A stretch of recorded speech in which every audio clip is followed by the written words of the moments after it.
Hello guys, so I was able to find a way to present this in a better lighting. So I am going to be presenting Pisiform and Triquetrum in one video, okay? Because this one works better for me if I put the video under 5 minutes, okay? So the knobby Pisiform is an attachment site for the flexor carpi ulnaris. This is very important landmark, okay? So in your actually I'm just gonna use this. This is the palmar surface. Palmar meaning is this, okay? It's the surface here, and dorsal is the surface, okay?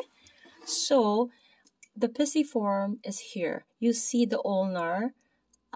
This is the styloid process. Just go a little distal, and you see the flexor crest. Okay, so you locate the flexor crest of your partner wrist, then slide over to the pinky side of the crest. Okay, move slightly distal to the crest, rolling your thumb pad in small circles. Explore under the thick tissue of the palm of the nugget-like pisiform. Okay, so possibly flex the wrist and notice how the pisiform can be wiggled from side to side.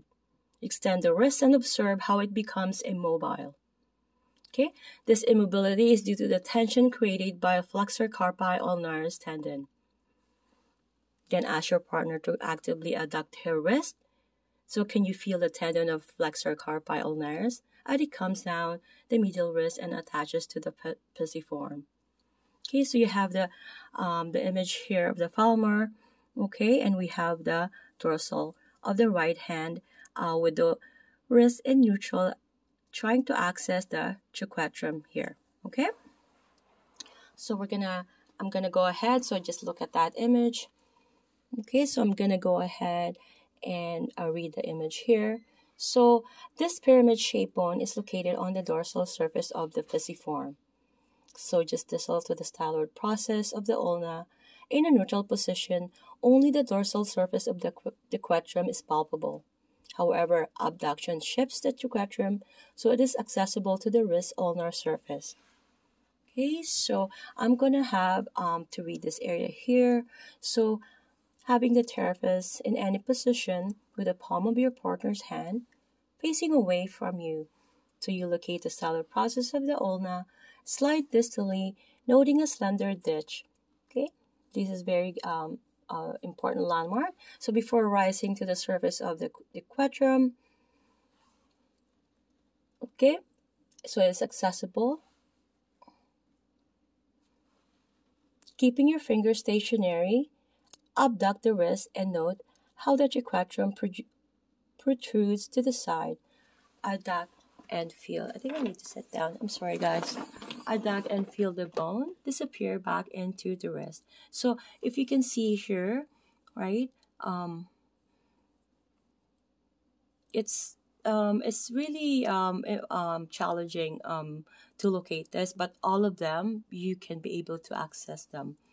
Okay, so it's just important that you follow the instructions on how to properly handle and accessing them. Okay, so during abduction and adduction, do you feel the triquetrum protrude and then disappear?